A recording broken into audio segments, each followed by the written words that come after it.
اس ترجمان کا موقف یہ ہوگا، وہ جس موقف کو پیش کرے گا، میرے حق کے ترجمان کا موقف یہ ہے کہ دارالعلوم دیوبند کا جو مسلک ہے، یہ مسلک افراط و تفریط سے پاک ہے، غلو اور تقسیم سے پاک ہے، یہ ایک نہایت معتدل مسلک ہے۔ اور جو اہل باطل کے ترجمان ہیں ان کا موقف یہ ہوگا کہ دیوبندیت افراط و تفریط سے پاک نہیں، یہ غلو اور تقسیم سے پاک نہیں، یہ اعتدال سے ڈھکی ہوئی جماعت ہے۔ تو اہل حق کا موقف یہ ہے کہ دارالعلوم دیوبند کا جو مسلک ہے یہ بعینہ اہل السنہ والجماعہ والا مسلک ہے اور یہ اعتدال والا مسلک ہے۔ اہل باطل کا موقف یہ ہوگا کہ ان لوگوں کا مسلک اعتدال والا مسلک نہیں، یہ افراط و تفریط سے پاک نہیں، یہ غلو اور تقسیم سے پاک نہیں، یہ لوگ اعتدال سے ہٹے ہوئے ہیں۔ اہل حق کے ترجمان کی آج کے مناظرے میں ذمہ داری یہ ہوگی وہ اس بات کو ثابت کرے کہ جو عقائد علماء دیوبند کے ہیں وہی عقائد علماء اہل السنہ والجماعہ نے جن عقائد کو بیان کیا ہے۔ بعد کے زمانے میں اہل السنہ والجماعہ کی حقیقی تعبیر اس بر صغیر کے اندر علماء دیوبند نے بھی ان عقائد کو اختیار کیا ہے۔ علماء دیوبند کے عقائد کو اہل السنہ والجماعہ کے عقائد پر تطبیق دینا یہ دیوبندیت کے ترجمان کی ذمہ داری ہوگی۔ اگر دیوبندیت کا ترجمان اس چیز کے اندر کامیاب نہیں ہوتا ہے، وہ علماء دیوبند کے عقائد کو اہل السنہ والجماعہ کے عقائد پر منطبق نہیں کر پاتا ہے تو پھر اس کی ترجمانی کا کوئی اعتبار نہیں ہے۔ اہل باطل کے ترجمان کی ذمہ داری ہوگی وہ اس بات کو ثابت کرے کہ اہل السنہ والجماعہ کا موقف نہیں ہے۔ اہل باطل اگر اس چیز کو ثابت کر دیتے ہیں کہ علماء دیوبند کا جو موقف ہے وہ اہل السنہ والجماعہ کا موقف نہیں تو اہل باطل اپنی اس ترجمانی کے اندر کامیاب ہوتے ہیں۔ ہم کہنا یہ چاہتے ہیں کہ اہل حق کے ترجمان کی ذمہ داری یہ ہوگی وہ علماء دیوبند کے عقائد کو اہل السنہ والجماعہ کے عقائد پر منطبق کرے۔ اہل باطل کے ترجمان کی ذمہ داری یہ ہوگی وہ علماء دیوبند کے مسلک کو اہل السنہ والجماعہ کے مسلک سے الگ دکھائے اور اس بات کو ثابت کرے کہ ان کا مسلک اعتدال والا نہیں، یہ افراط و تفریط سے پاک مسلک نہیں۔ آج کا جو ہمارا مناظرہ ہو رہا ہے وہ اس بات پر ہو رہا ہے کہ علماء دیوبند کا جو مسلک ہے وہ جماعت کا مسلک ہے، یہ الگ سے کوئی مسلک نہیں ہے۔ ذہن کے اندر ایک بات آتی ہے یہ اہل السنہ والجماعہ کون ہے؟ یہ علماء دیوبند کرتے ہیں امام الانبیاء سے لے کر کے آپ علیہ السلام دنیا میں تشریف لائے ہیں۔ آپ نے لوگوں کو دین کی دعوت دی ہے، نبی کی دعوت کو قبول کرنے والے اور نبی کی دعوت جن لوگوں کے ساتھ وہ دو قسم کے لوگ ہیں۔ ایک قسم کے لوگ تو وہ ہیں جنہوں نے نبی کی دعوت کو قبول کیا ہے، ایک قسم کے لوگ وہ ہیں جنہوں نے نبی کی دعوت کو قبول نہیں کیا ہے۔ جن لوگوں نے نبی کی دعوت کو قبول کیا ہے ان لوگوں کو امت اجابت کہا جاتا ہے، جن لوگوں نے نبی کی دعوت کو قبول نہیں کیا ہے ان لوگوں کو امت دعوت کہا جاتا ہے۔ امت اجابت کے اندر پہلا اختلاف عقائد کا ہوا ہے، عقائد کے اختلاف سے مسلک وجود میں آئے ہیں۔ اس بات کو سمجھیے گا کہ اختلاف اگر عقائد کا ہو مسلک وجود میں آتا ہے، اختلاف اگر مذاہب کا ہو مذہب وجود میں آتا ہے، عقائد کا ہو مسلک وجود میں آتا ہے، اختلاف مسائل کا ہو تو مذہب وجود میں آتا ہے۔ امت میں سب سے پہلا اختلاف عقائد کا ہوا ہے، مسلک اہل السنہ والجماعہ وجود میں آیا ہے۔ مسلک اہل السنہ صحابہ والا مسلک ہے، اس مسلک سے جن لوگوں نے عقائد میں اختلاف کیا ہے وہ مسلک شیعہ بنا ہے، وہ مسلک جعفری بنا ہے، وہ معتزلہ بنے ہیں، وہ خوارج بنے ہیں، ان لوگوں کا مسلک الگ بنا ہے چونکہ عقائد میں انہوں نے اختلاف کیا ہے۔ اب اہل السنہ والجماعہ جب آگے چلے ہیں ان لوگوں میں مسائل میں اختلاف ہوا ہے، جب مسائل میں اختلاف ہوا ہے تو مذہب وجود میں آئے ہیں، تو مذہب ابو حنیفہ بنا ہے، مذہب شافعی بنا ہے، مذہب مالکی اور مذہب حنبلی بنا ہے۔ ہم کہنا یہ چاہتے ہیں کہ اختلاف اگر عقائد کا ہو مسلک وجود میں آتا ہے، اختلاف مسائل کا ہو مذہب وجود میں آتا ہے۔ علماء دیوبند اپنے عقائد کے اعتبار سے اہل السنہ والجماعہ ماتریدی ہیں، مسلک کے اعتبار سے حنفی ہیں۔ اب ہم کو یہاں پر سمجھنا یہ ہے کہ جس اہل السنہ والجماعہ کی ہم بات کر رہے ہیں یہ اہل السنہ والجماعہ کا واقعی حق پر جماعت ہے، یہ حق پر جماعت نہیں ہے۔ تم لوگ کیسے اس بات کو منتخب کرو گے کہ اللہ رب العزت نے اس جماعت کو حق قرار دیا ہے، ہم اللہ رب العزت کی عدالت میں جانے ہیں، ہم قرآن کریم سے معلوم کرتے ہیں، قرآن کریم سے بتا تو صحیح کہ تو نے کیا معیار منتخب کیا ہے۔ اللہ رب العزت قرآن کریم سے ارشاد فرماتا ہے، قرآن کریم میں اللہ تعالیٰ نے ارشاد فرمایا لقد ارسلنا رسلنا بالبينات وانزلنا معهم الكتاب کہ ہم نے دنیا کے اندر بینات کو بھیجا ہے، ہم نے دنیا کے اندر رسولوں کو بھیجا ہے اور ان کو ہم نے کتابیں دی ہیں۔ اللہ رب العزت بیان یہ فرمانا چاہتے ہیں کوئی آدمی حق پر دعویدار رہنا چاہتا ہے اس کے لیے ضروری یہ ہے ایک تو اللہ کی کتاب کو پکڑے، دوسری یہ چیز ضروری ہے کہ اللہ کی کتاب کو جو لانے والا ہے اس کو لازم پکڑے۔ علماء کی زبان میں اس کو کہا جاتا ہے کہ دو چیزیں ضروری ہیں، ایک کتاب اللہ کا ہونا ضروری ہے، ایک رجال اللہ کا ہونا ضروری ہے۔ اگر کتاب اللہ کو لازم پکڑتا ہے رجال اللہ کو چھوڑ دیتا ہے اہل حق میں نہیں کہلائے گا، رجال اللہ کو لازم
چھوڑا ہے، یہ رجال اللہ کو لازم پکڑا، کتاب اللہ کو چھوڑا ہے، یہ دونوں کا لازم پکڑا، لیکن زمانے کے اعتبار سے اصول دین میں اختلاف کی بات کی ہے۔ تمام کے تمام طبقے وہ تمام کے تمام فرقہ ناجیہ سے دور اور طائفہ منصورہ سے دور ہیں۔ اگر طائفہ منصورہ کہلانے کا کوئی فرقہ حقدار ہے، وہ کوئی دوسرا فرقہ اس چیز کا حق نہیں رکھتا ہے۔ یہاں پر سنت والجماعت کی بات تو ہو گئی، ہندوستان میں آئیے گا، ہندوستان کے اندر اہل سنت والجماعت کی حقیقی تشریح ہو رہے ہیں۔ ہم یہاں پر غور کریں تو ہمیں معلوم ہوتا ہے حضرت شاہ ولی اللہ محدث دہلوی کی جو بات ہے، شاہ صاحب کی ذات نقطۂ اتحاد بھی ہے، شاہ صاحب کی ذات نقطۂ اختلاف بھی ہے۔ تمام کے تمام فرقوں کا اگر اجتماع ہوتا ہے شاہ ولی اللہ کی جانب ہوتا ہے، تمام کے تمام فرقے اگر وجود میں آتے ہیں، شاہ ولی اللہ کے شاگردوں سے وجود میں آتے ہیں، تو شاہ ولی اللہ کی ذات نقطۂ اتحاد بھی ہے، شاہ ولی اللہ کی ذات نقطۂ اختلاف بھی ہے۔ شاہ ولی اللہ کے بعد ہندوستان کے اندر اہل سنت والجماعت کی حقیقی تشریح کرنے والی اگر کوئی جماعت ہے وہ صرف علماء دیوبند کی جماعت ہے۔ اس جماعت کے علاوہ کوئی دوسری جماعت یہ کہلانے کے لائق نہیں ہے کہ وہ اہل سنت والجماعت کی حقیقی تشریح کرنے والی ہے۔ یہ تو ایک دعویٰ ہو گیا۔ اس دعوے پر اگر ہم دلیل دیکھنا چاہتے ہیں، بات تفصیلات نہ جاتے ہوئے ہم اگر اصول دین کو دیکھتے ہیں، ہم اصول دین میں غور کریں، اہل سنت والجماعت کی حقیقی تعبیر اگر کوئی جماعت ہے، حقیقی تشریح اگر کوئی جماعت ہے، وہ علماء دیوبند کی جماعت ہے۔ علماء دیوبند کے عقائد کو ہم اللہ رب العزت سے لے کر کے چلتے ہیں۔ اللہ رب العزت کے حوالے سے دو قسم کے عقائد ہیں، ایک توحید کی ذات ہوتی ہے، ایک توحید کی صفات ہوتی ہے۔ توحید کی ذات کے اندر اگر ہم دیکھتے ہیں، ہمیں معلوم ہوتا ہے امت میں ایک طبقہ ایسا پایا جاتا ہے جس نے اللہ رب العزت کے حوالے سے ہر کی جانے والی چیز کو شرک قرار دے دیا ہے۔ امت میں ایک طبقہ ایسا وجود میں آتا ہے جس نے بزرگوں کی تعظیم کی ہے اور اس تعظیم کے اندر اس نے شرک کا ارتکاب کیا ہے۔ پہلے فرقے کو غیر مقلدیت کا نام دیا جاتا ہے، دوسرے فرقے کو بریلویت کا نام دیا جاتا ہے۔ توحید کی ذات میں اگر اعتدال کی راہ قائم کی ہے، علماء دیوبند نے انہوں نے اس بات کو ثابت کیا ہے اللہ رب العزت کے حوالے سے ہر عمل کو شرک بھی نہیں کہا کیا جا سکتا ہے۔ اور اگر بزرگوں کی تعظیم کی جائے تو بزرگوں کی تعظیم اعتدال میں کی جائے، ان کی اس حد تعظیم نہ کی جائے کہ ان کو جبرائیل امین سے اور ان کو اسرائیل سے بڑھا دیا جائے اور اسرائیل سے روحیں چھیننے والا ان کو گردانا جائے۔ کہنا یہ چاہتے ہیں علماء دیوبند نے یہاں پر اعتدال کا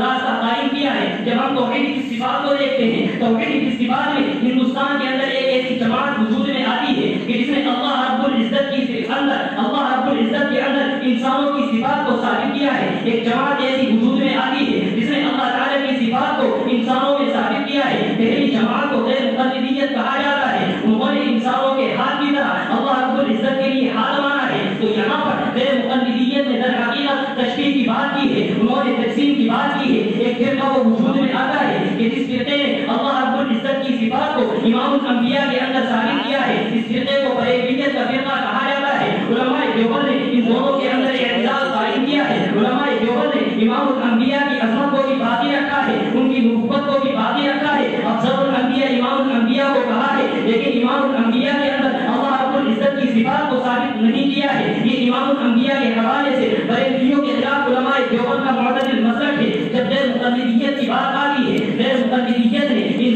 صفات کو اللہ تعالیٰ نے ثابت کیا ہے۔ علماء دیوبند نے یہاں پر تعبیر اور تفسیر کا طریقہ اختیار کر کے اعتدال کی راہ ہموار کی ہے۔ اللہ رب العزت کے بعد اگر کسی کی ذات آتی ہے وہ انبیاء کی ذات ہے۔ انبیاء کی ذات میں اگر ہم غور کرتے ہیں ہمیں معلوم ہوتا ہے دنیا میں ایک فرقہ ایسا وجود میں آیا ہے کہ اس فرقے نے انبیاء سے کسی بھی قسم کی لفظش کو اور کسی بھی قسم کی خطا کو ناممکن قرار دے دیا۔ اس فرقے نے یہ کہا انبیاء سے کبھی زلات کا ارتکاب نہیں ہو سکتا، انبیاء سے کبھی خطا کا صدور نہیں ہو سکتا، انبیاء سے کبھی سفر کی کوئی عمل ثابت نہیں ہو سکتا۔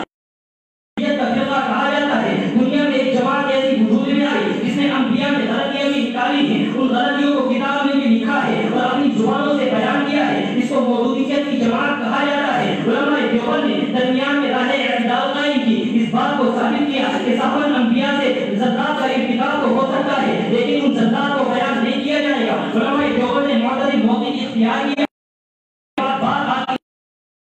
امام الانبیاء میں جب ہم غور کرتے ہیں دنیا میں ایک طبقہ ایسا وجود میں آتا ہے جس نے امام الانبیاء کو ایک سفیر قرار دیا ہے، ایک ڈاکیہ قرار دیا ہے، امام الانبیاء کی حیثیت کو بالکل ختم کر دیا ہے۔ دنیا میں ایک طبقہ ایسا وجود میں آتا ہے جس نے امام الانبیاء میں اللہ تعالیٰ کی صفات کو ثابت کیا ہے۔ علماء دیوبند نے دونوں میں راہ اعتدال قائم کی ہے۔ علماء دیوبند نے بتایا امام الانبیاء کی ذات میں سفیر اور ڈاکیے کی نہیں ہے، بلکہ امام الانبیاء تو رجال اللہ میں ہے، ان کا وجود تو ہونا ضروری ہے، ان کے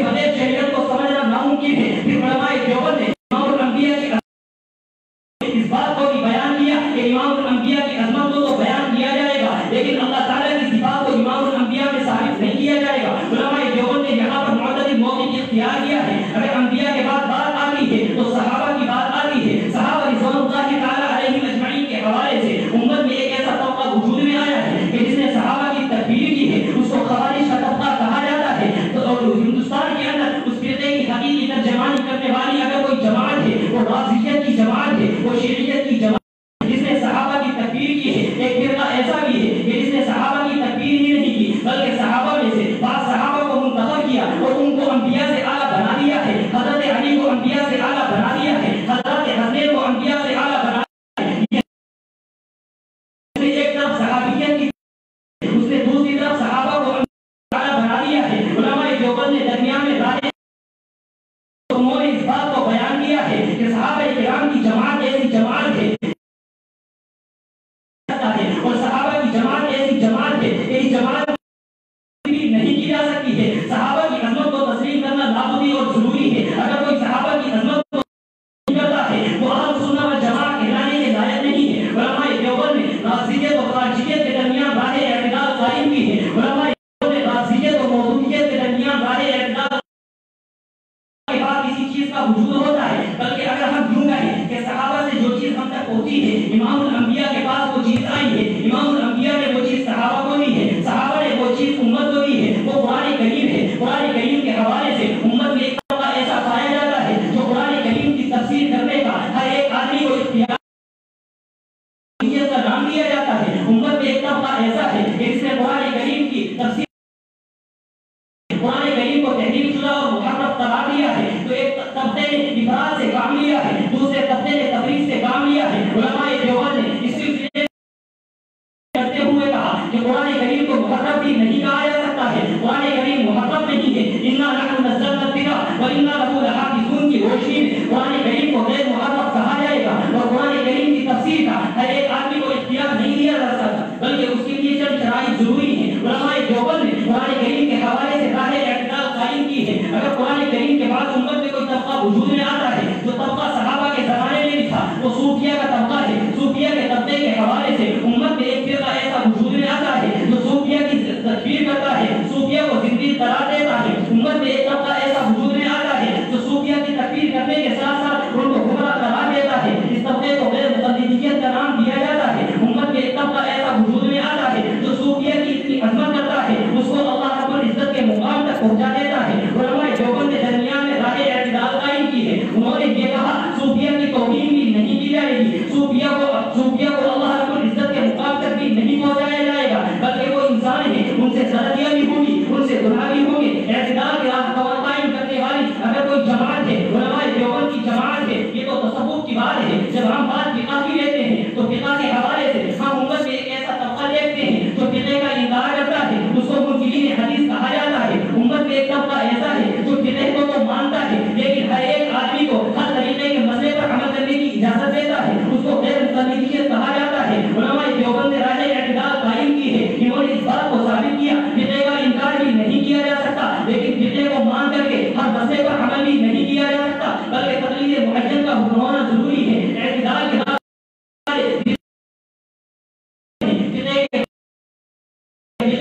ساتھ اگر کوئی علم کلام کی بات آتی ہے، علم کلام کے حوالے سے اہل سنت و جماعت کے زمانے میں دو طبقے وجود میں آئے ہیں. ایک طبقے نے یہ کہا صرف اور صرف نصوص شرعیہ کو مانا جائے گا، صرف اور صرف نقول کو مانا جائے گا اور عقل کو کل عدم قرار دیا جائے گا. جس فرقے نے اس بات کو کہا کہ صرف اور صرف نقول کو مانا جائے گا قرار دیا جائے گا، جماعت نے کہا کہ ہر چیز کو عقل کے معیار پر پرکھا جائے گا، اس کو معتزلہ کی جماعت کہا جاتا ہے. اہل سنت و جماعت نے راہ اعتدال قائم کرتے ہوئے کہا تھا کہ عقل کو کل عدم بھی قرار نہیں دیا جا سکتا.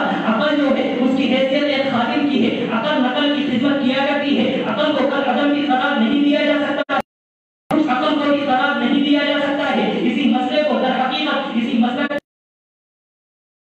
دیوبند ہے کہ جنہوں نے عقائد کے حوالے سے سر سید احمد خان کے ماننے والے فرقہ نیشیت کے مقابل اس بات کو ثابت کیا. سر سید کے ماننے نے کہا تھا کہ معیار پر پرکھا جائے گا، ان کی تدبیر کی اور یہ کہا کہ عقل کے معیار پر ہر چیز کو پرکھا نہیں جائے گا. نقل عقل سے مقدم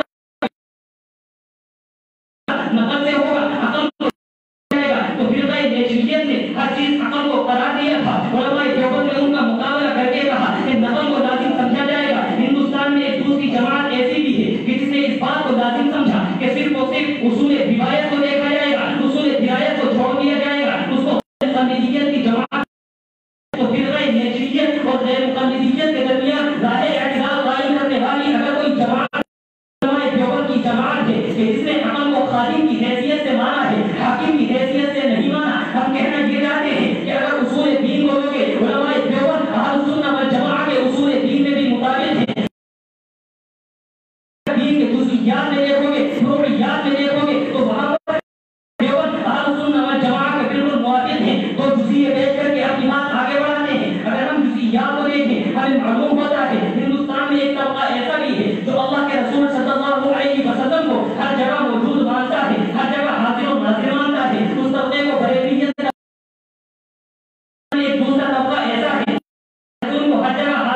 اس کو بریلویت کا طبقہ کہا جاتا ہے. درمیان میں ظاہر اعتدال قائم کرنے والے علماء دیوبند ہیں. انہوں نے یہ کہا کہ ایک ہاتھ سے مسافہ نہیں دونوں ہاتھوں سے مسافہ کیا جائے گا اور مسافے کے بعد چومنا چاٹنا لازم قرار نہیں دیا جائے گا. یہ ظاہر اعتدال قائم کرنے والے علماء دیوبند ہیں. امت میں ایک ایسا طبقہ ہے جس نے قبر پر جانے کو بالکل ممنوع کہا جاتا ہے. امت میں ایک ایسا طبقہ ہے جو قبر پر بھی لے کر کے گیا ہے اور سجدہ کرنے کو لازم کر دیا ہے. اس کو بریلیت کہا جاتا ہے.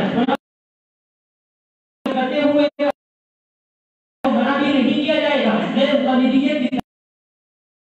سجدہ بھی نہیں کیا جائے گا. فاتحہ پڑھ کے واپس آیا جائے گا. بریلیت کی ترغیب کی ہے تو راہ اعتدال قائم کرنے والے علماء دیوبند ہیں. ہم کہنا یہ چاہتے ہیں کہ اگر اصول دین کو لوگے اصول دین کو دیکھو گے تو راہ اعتدال قائم کرنے والے ہندوستان میں صرف اور صرف علماء دیوبند ہیں. فروع دین کو دیکھو گے کرنے والے صرف اور صرف علماء. اس لیے ہم انتہائی اور ہم انتہائی چاہتے ہیں کہ اہل سنت والجماعت کی اگر کوئی حقیقی مصداق جماعت ہے وہ صرف اور صرف علماء دیوبند کی جماعت ہے. علماء دیوبند کے علاوہ کوئی اہل حق کی اور طائفہ منصورہ کے دانے کے لائق نہیں ہو سکتی. یہاں پر کر کے ایک بات اور دفعہ مقدر کے طور پر ہم جو یہ بات کہہ رہے ہیں کہ علماء دیوبند کی جماعت ہی اہل سنت والجماعت کی جماعت ہے. یہ حدیث بر صغیر کے اندر ہندوستان کے اندر مودودیوں غیر مقلد بریلوی شیعہ قادیانی ان سب کو سامنے رکھ کر کے کہہ رہے ہیں. ممالک کے اندر کوئی طائفہ منصور پایا جاتا. در حقیقت ہے کیا چیز کہ امت اجابت جو تھی اس امت اجابت کی سب سے پہلی شاخ اہل سنت والجماعت ہے. اہل سنت والجماعت سے 4 نہریں نکلی ہیں. ایک حنفیت شافعیت مالکیت اور حنبلیت کی. حنفیت سے جو نہریں نکلی ہیں ان نہروں کے اندر آتا ہے وہ علماء دیوبند. دیوبند کا تعلق براہ راست حنفیت سے ہے اہل سنت والجماعت سے ہے پھر امام الانبیاء کی ذات سے ہے. تو در حقیقت علماء دیوبند کی جو جماعت ہے یہ اہل سنت والجماعت کی جماعت ہے. الگ سے کوئی جماعت نہیں ہے. کیوں؟ اس لیے کہ اگر ہم اہل سنت والجماعت کو دیکھتے ہیں اہل سنت والجماعت کے اندر 7 چیزیں پائی جاتی ہیں جن 7 چیزوں بنیاد قرار دیا جا سکتا ہے. وہ 7 کی 7 چیزیں علماء دیوبند نے اپنے اندر لی ہیں. وہ 7 چیزیں کیا ہیں؟ اہل سنت والجماعت نے قرآن و حدیث سے اجماع اور قیاس سے استدلال کرنے کو لازم پکڑا ہے. اس کو ادلہ شرعیہ کہا جاتا ہے. شریعت کو اپنے مسلک کا جز بنایا ہے. آدمی قرآن و حدیث اجماع اور قیاس پر عمل کرتا ہے. ضروری یہ ہے کہ کسی مسلک کی روشنی میں عمل کرے تو اہل سنت والجماعت نے کسی حدیث کی تقلید کو لازم قرار. علماء دیوبند نے بھی تقلید فقہیت کو لازم قرار دے کر کے اس بات کو ثابت کیا کہ اگر شریعت پر عمل کرنا چاہتے ہو نفسانی خواہشات سے بچنا چاہتے ہو کسی فقہ معین کی تقلید کرنی ہوگی. آدمی فقہ کی تقلید کرتا ہے مسائل پر عمل کرتا ہے لیکن اس کے عقائد درست نہیں ہوتے تو عقائد کی درستگی کے لیے ضروری یہ تھا کہ عقائد کے اندر کسی جماعت کو مانا جائے. اہل سنت والجماعت میں کہا جاتا ہے ایک کو ماتریدیت کہا جاتا ہے. علماء دیوبند نے کلام کے اندر ماتریدیت کو پسند. علماء دیوبند کی سب سے شریعت ہے. دوسری بنیاد تقلید فقہیت ہے. تیسری بنیاد کلام ماتریدیت ہے. اور ظاہر سی بات ہے ایک آدمی شریعت پر عمل کر رہا ہے اعتدال والا مسلک اختیار کیے ہوئے ہے افراط و تفریط سے بچانا چاہتا ہے تو اس جماعت کے لیے لازم یہ بھی ہوگا فرقہ باطلہ کا مقابلہ کرے. اہل سنت والجماعت نے پہلے زمانے میں فرقہ باطلہ کا مقابلہ کیا تھا. اہل سنت والجماعت کی اس روش کو دیکھتے ہوئے علماء دیوبند نے بھی فرقہ باطلہ کا مقابلہ کیا ہے اور دفاع ذیل و ضلالت کو اپنے مسلک کی بنیاد قرار دیا ہے. اب ظاہر سی بات ہے ایک آدمی کسی مسلک پر عمل کر رہا ہے فرقہ باطلہ کا مقابلہ کر رہا ہے. ضروری یہ ہے کہ جس طریقے سے اس کا ظاہر صاف ہے اس کا باطن بھی صاف ہونا چاہیے. تو ضروری یہ ہے کہ کسی سلوک کی طرف اس کی نسبت ہو. علماء دیوبند نے اہل سنت والجماعت کی طرح پیروی یہ طریقہ کو بھی لازم قرار دیا ہے. اس مسلک کی یہ شان ہو کہ وہ ہر جہت سے گناہوں سے محفوظ بھی ہے وہ ہر جہت سے غلطیوں سے محفوظ بھی ہے. وہ مسلک ایسا ہے کہ ظاہر کے اعتبار سے دیکھو گے وہ مسلک تب بھی مضبوط ہے باطن کے اعتبار سے دیکھو گے وہ مسلک تب بھی مضبوط ہے. تو وہ مسلک اجتماعیت کی شان رکھتا ہوگا. اس مسلک لوگوں کا زیادہ اتفاق اجتماعیت کی شان کو دیکھتے ہوئے علماء دیوبند نے جامعیت اور اجتماعیت کو اپنا مسلک کا بنیادی جز قرار دیا ہے. ایک آدمی مسلک پر عمل کرتا ہے اس کے سامنے کوئی نمونہ ہونا چاہیے. علماء دیوبند نے اہل سنت والجماعت کی طرح اتباع سنت کو کیا ہے. تو پہلی بنیاد علم شریعت ہے. تیسری بنیاد کلام ماتریدیت ہے. چوتھی بنیاد دفاع ذیل و ضلالت ہے. پانچویں بنیاد پیروی طریقت ہے. چھٹی بنیاد اجتماعیت ہے. جامعیت اور اجتماعیت اتباعیت ہے اور ساتھ ہی بنیاد اتباع سنت ہے. یہ تمام کی تمام بنیادیں جو اہل سنت والجماعت میں پائی جاتی ہیں یہ در حقیقت علماء دیوبند کے اندر بنیادیں پائی جاتی ہیں. تو علماء دیوبند اگر مسلک ہے, علماء دیوبند اگر کسی مسلک کا نام ہے وہ مسلک کیا ہے کہ اتباع شریعت ہو, پیروی طریقت ہو, کلام ماتریدیت ہو, فقہ حنفیت ہو, دفاع ذیل و ضلالت ہو, جامعیت و اجتماعیت ہو, اتباع سنت ہو. اگر مسلک پہچاننا چاہتا ہے کوئی علماء دیوبند کا تو ان 7 بنیادوں پر علماء دیوبند کا مسلک پہچانے. یہ تو علماء دیوبند کے مسلک کی بات ہے. کوئی آدمی اگر آپ سے معلوم یہ کرے کہ دیوبندی کس کو کہا جاتا ہے, ہم کہنا یہ چاہتے ہیں کہ اگر دیوبندی کو پہچاننا چاہتے ہو, دیوبندی اپنے دین کے اعتبار سے مسلمان ہوتا ہے, فقہ کے اعتبار سے اہل سنت والجماعت ہوتا ہے, مذہب کے اعتبار سے حنفی ہوتا ہے, مشرب کے اعتبار سے صوفی ہوتا ہے, کلام کے اعتبار سے ماتریدی ہوتا ہے, سلوک کے اعتبار سے سہروردی, نقشبندی اور قادری اور چشتی ہوا کرتا ہے, فکر کے اعتبار سے ولی القادری ہوتا ہے, اصول کے اعتبار سے قاسمی ہوتا ہے, فروع کے اعتبار سے رشیدی ہوتا ہے اور نسبت کے اعتبار سے دیوبندی ہوتا ہے. یہ نام ہے علماء دیوبند کا. اب کوئی آدمی یہ کہتا ہے کہ علماء دیوبند کا جو مدرسہ, یہ علماء دیوبند جس مدرسے سے نکلتے ہیں یہ دارالعلوم دیوبند ہے. دارالعلوم دیوبند آگے کس چیز کا نام ہے؟ اگر ہم دارالعلوم دیوبند کو پہچاننا چاہیں, باتیں اس پر کرنے کے لیے بہت ہیں, بات کی اجازت نہیں اگر اپنی بات ختم کریں گے کہ دارالعلوم دیوبند اگر کوئی آدمی جاننا چاہتا ہے تو ہم کہیں گے حضرت شاہ ولی اللہ محدث دہلوی کا تم فکر و نظریہ لو, حضرت شاہ عبد العزیز کی جامعیت و روحانیت لو, حضرت شیخ عبد العزیز احمد شیخ لو, ان کی استقامت اور عزیمت لو, حضرت شاہ عبد الحی بدھانی کا اعزاز لو,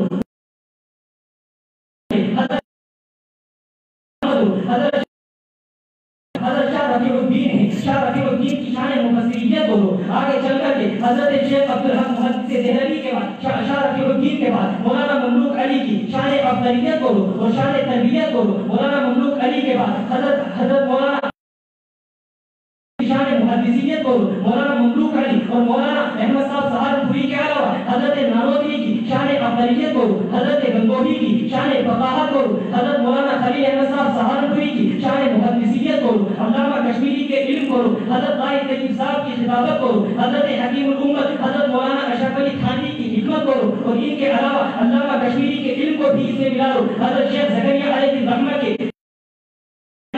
کی عاجزی کو ملا لو, حضرت مولانا حسین احمد مدنی کی ان تمام کے تمام کا جو مجموعہ اور مرغوبہ تیار ہوتا ہے وہ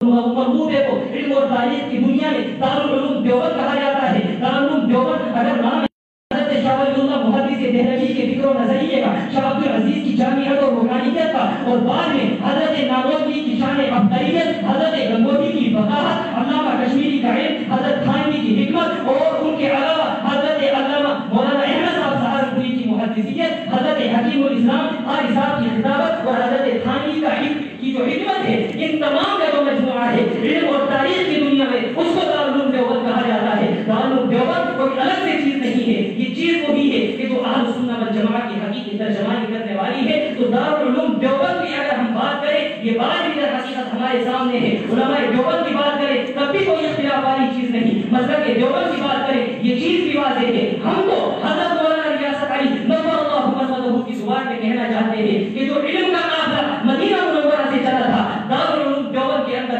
اس علم کے قافلے نے در حقیقت ہندوستان کے اندر علم و عرفان کو پھیلایا ہے. حضرت عطا اللہ شاہ بخاری نور اللہ مرقدہ سے کسی نے معلوم کیا, حضرت ذرا یہ تو بتائیں دارالعلوم دیوبند کیا ہے, علماء دیوبند کیا ہے. حضرت عطا اللہ شاہ بخاری بڑی عجیب و غریب بات فرمایا کرتے تھے. حضرت عطا اللہ شاہ بخاری نے فرمایا صحابہ کا ایک قافلہ چلا جا رہا تھا, ایک قافلہ صحابہ کا پیچھے رہ گیا, بعد میں دیکھا وہی علماء دیوبند کا قافلہ ہے. در حقیقت ہم کہنا یہ چاہتے ہیں کہ اہل سنت والجماعت کی جو فکر چلی ہے علماء دیوبند بیان کرتے ہیں. علماء دیوبند آج سے کوئی فکر لے کر کے نہیں آئے ہیں, اور ہم اس فکر کو سامنے رکھ کر کے یہ کہنا چاہتے ہیں, یہ میری آخری بات ہے, اس فکر کو سامنے رکھ کر کے ہم یہ کہنا چاہتے ہیں کہ اللہ کے رسول صلی اللہ علیہ وسلم سے جو سلسلہ چلا ہے وہ سلسلہ ہم اکابر علماء دیوبند کو سامنے رکھ کر کے دیکھیں. دارالعلوم دیوبند کے بانی حضرت مولانا قاسم صاحب نانوتوی کو سامنے رکھتے ہیں. مولانا قاسم صاحب نانوتوی کے علم کو دیکھیں. حضرت مولانا قاسم صاحب نانوتوی نے علم حاصل کیا تھا شاہ عبد الغنی سے, شاہ عبد الغنی نے شاہ اسحاق سے, شاہ اسحاق نے شاہ عبد العزیز سے, شاہ عبد العزیز نے انہوں نے مدینے کے مدنی سے, انہوں نے اپنے والد شیخ ابراہیم